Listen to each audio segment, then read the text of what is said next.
क्या टोनिया पर लगे गंभीर आरोपों से वो बच पाएगी या उसको जिंदगी भर जेल के सलाखों में रहना होगा? चलिए जानते हैं। ये फिल्म वास्तविक घटनाओं पर आधारित है।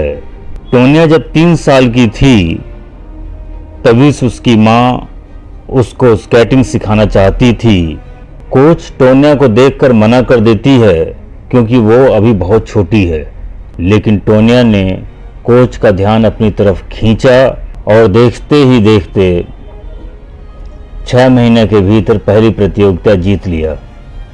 टोनिया की माँ कॉफ़ी मग में विस्की डालकर पीती है और टोनिया को कठोर ट्रेनिंग दिलवाती है। वो क्रूर महिला प्रशिक्षण के बीच में लड़की को शौचालय में नहीं जाने देती।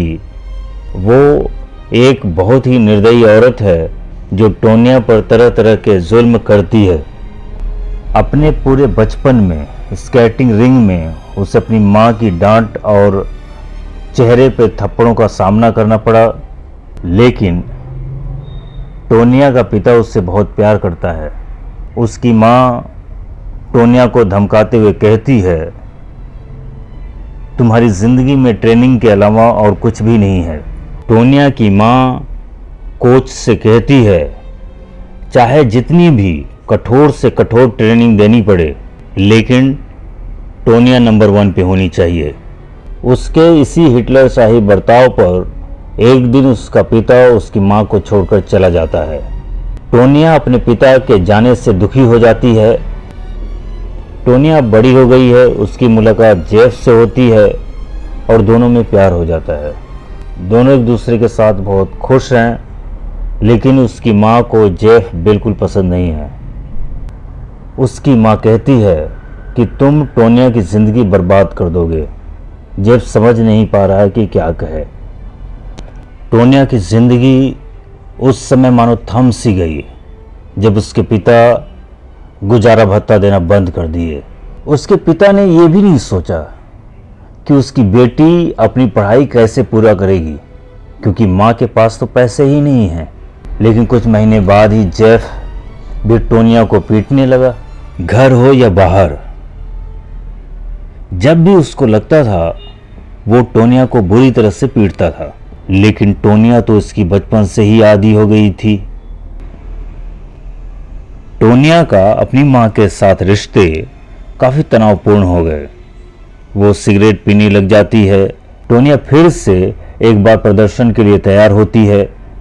उसका पति और माँ भी देखने आती है। टोनिया ने अपना बेहतरीन प्रदर्शन किया, जिसकी वजह से चारों तरफ से तालियों की गूंज सुनाई दे रही है। उसकी माँ कुछ कहने को होती है, लेकिन वो वहाँ से चली जाती है। टोनिया और उसकी माँ में फिर से बहस हो जाती है। उसकी माँ पहले हाथ से मारती है, फिर ज़्यादा बात बिगड़ जाने पर सामान खींचकर मारती है। उसके बाद चाकू इस तरह से उसकी तरफ फेंकती है कि चाकू उसके हाथ में लग जाती है। उसके बाद टोनिया जेफ के साथ वहाँ से निकल जाती है। उसके पास पैसे नहीं होते तो टोनिया अपने कपड़े खुद सिलती है। दोनों साथ में बहुत ही अच्छा पल बिताते हैं।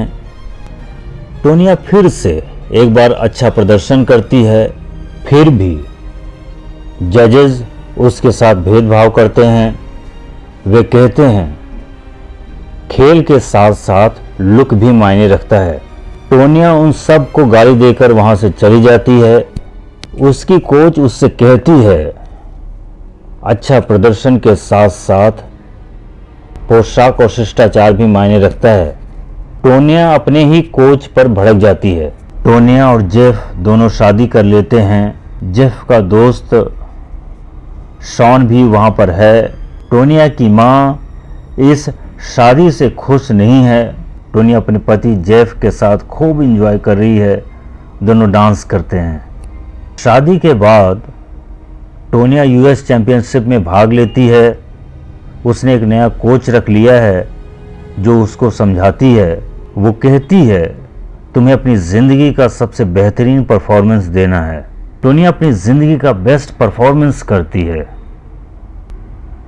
वो पहली बार में ट्रिपल एक्सल जंप लगाती है, जिससे वो सफल होने वाली पहली अमेरिकन बन गई।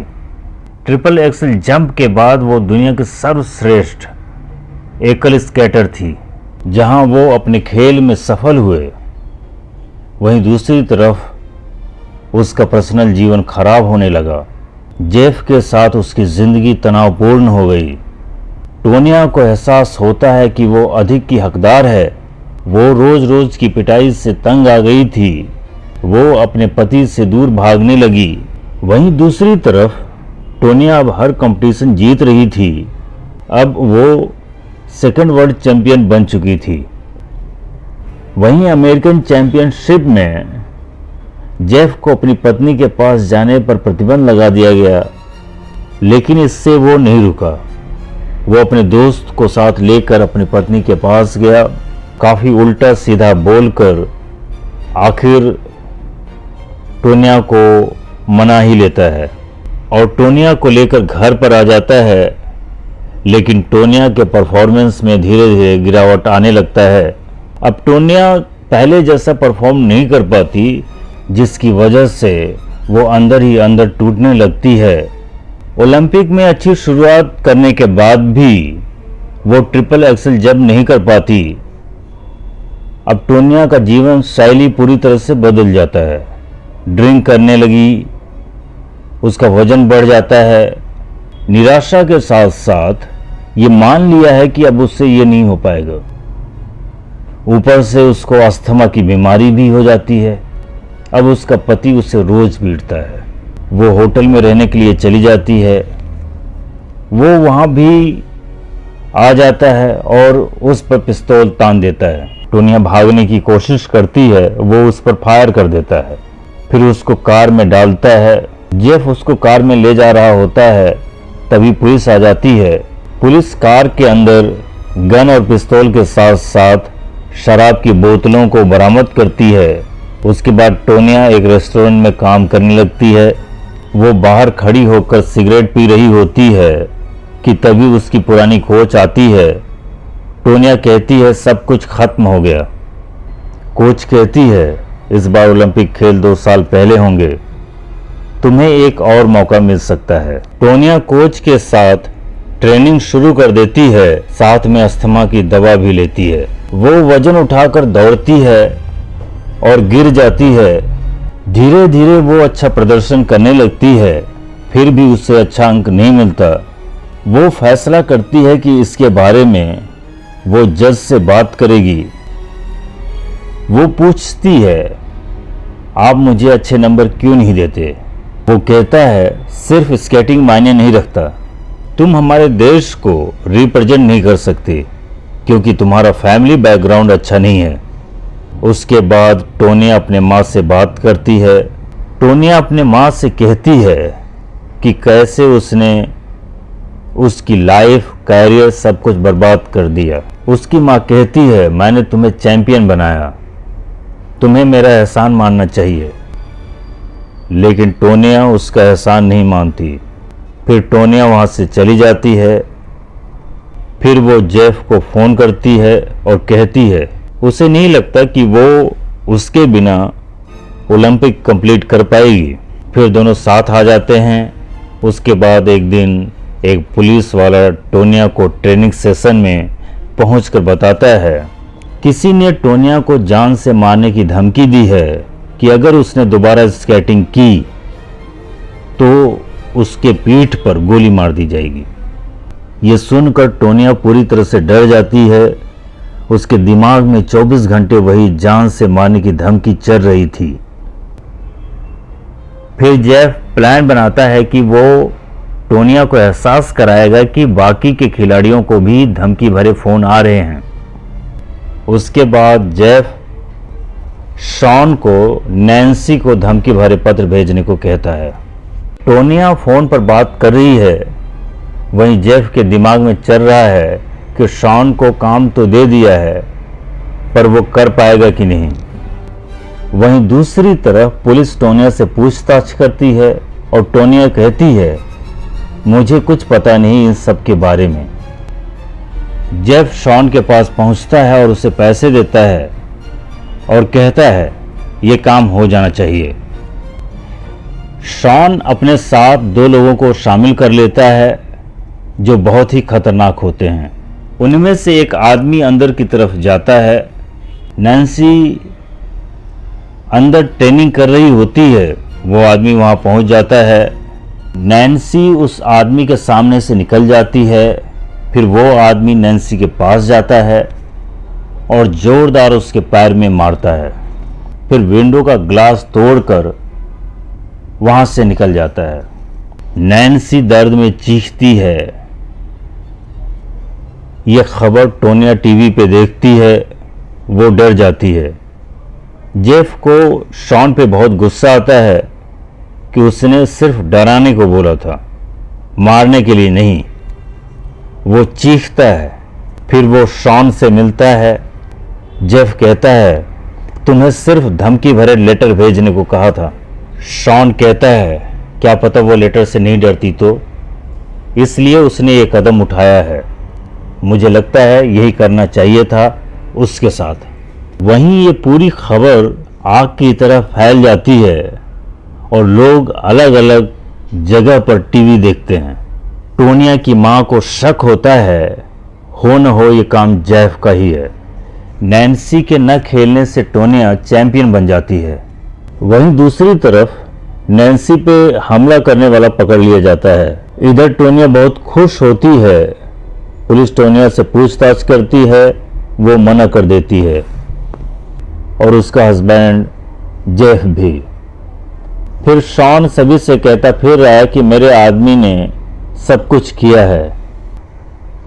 पुलिस उसे भी अरेस्ट कर लेती है और वो थोड़े दबाव के बाद बता देता है कि जेफ ने करवाया था। पुलिस अब जेफ के खिलाफ सबूत इकट्ठा करने लगती है। उधर जेफ सोच रहा है कि कैसे उसके मना करने के बाद भी शॉन ने अपने आदमियों से नैन्सी के पैर तुड़वा दिया। टोनिया जेफ से बात करती है।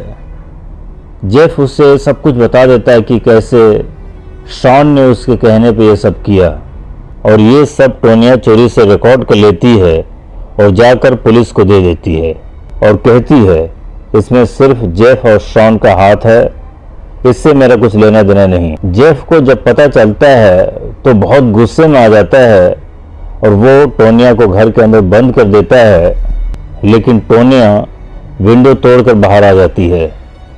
वहाँ मौजूद मीडिया वाले टोनिया को घेर लेते हैं और तरह तरह के सवाल करने लगते हैं। वहीं पुलिस जेफ और शॉन को गिरफ्तार कर लेती है और नैन्सी के हमलावर को भी पकड़ लिया जाता है। तीनों को ट्रायल के लिए पेश किया जाता है। जमानत पर छूटने के बाद जेफ बहुत गुस्से में दारू पी रहा होता है। वहीं टोनिया टीवी पर नैन्सी का न्यूज़ देख रही होती है, जिसमें टोनिया काफ़ी बदनाम हो जाती है। तभी दरवाजे पे उसकी माँ आ जाती है। दोनों आपस में बात करती हैं। टोनिया की आंखों में आंसू आ जाते हैं। वो अपनी माँ से लिपट जाती है। उसकी माँ कहती है क्या सच में तुम्हें ये सब पता था? टोनिया को अपनी माँ पर शक होता है। वो देखती है उसकी माँ ये सब चोरी से रिकॉर्ड कर रही होती है। वो अपनी माँ पर चीखती है और गुस्से से उसे धक्के मारकर बाहर निकाल देती है। टोनिया मीडिया के सामने अपना अपराध स्वीकार नहीं करती, लेकिन कहती है जो कुछ नैन्सी के साथ हुआ उस पर उसे पछतावा है। टोनिया दोबारा ओलंपिक में भाग लेती है। वो काफ़ी टूट चुकी होती है, यहाँ तक कि वो अपने जूते के फीता भी नहीं बांध पाती। वो जाने से पहले काफ़ी कुछ सोच रही है। उसके अंदर का डर साफ दिखाई दे रहा है।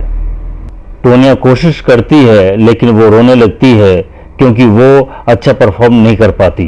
उसने जजेस से कहा उसके स्केट्स में प्रॉब्लम है, जो कि थी। उसे 8th रैंक मिलती है, उधर नैन्सी को 2nd। टोनिया पहले जैसा परफॉर्म नहीं कर पाई। उसका सपना टूट गया। वो कहती है उसने कोशिश की, लेकिन बचपन से आज तक उसके साथ सिर्फ छल होता रहा। उधर नैन्सी चैंपियन बन जाती है। टोनिया का कोर्ट में केस चलता है। उसको दोषी ठहराया जाता है और उसको जिंदगी भर खेल पर प्रतिबंध लगा दिया जाता है। टोनिया रोते हुए कहती है, मेरे साथ इतनी बेरहमी मत कीजिए। मुझे सच में इस सब के बारे में नहीं पता था, लेकिन उसकी एक नहीं सुनी जाती। टोनिया गम में डूब जाती है। उसकी माँ भी सोच में पड़ जाती है और उसका हस्बैंड जेफ भी कहता है, जो कुछ भी टोनिया के साथ हुआ वो गलत था। टोनिया घर चलाने के लिए बॉक्सर बन जाती है, क्योंकि उसने इतने मार सहे होते हैं कि यह काम उसे आसान लगने लगता है। आगे चलकर वो शादी कर लेती है, जिससे उसका एक बच्चा भी होता है, लेकिन स्केटिंग करने का सपना बस सपना ही रह जाता है। धन्यवाद।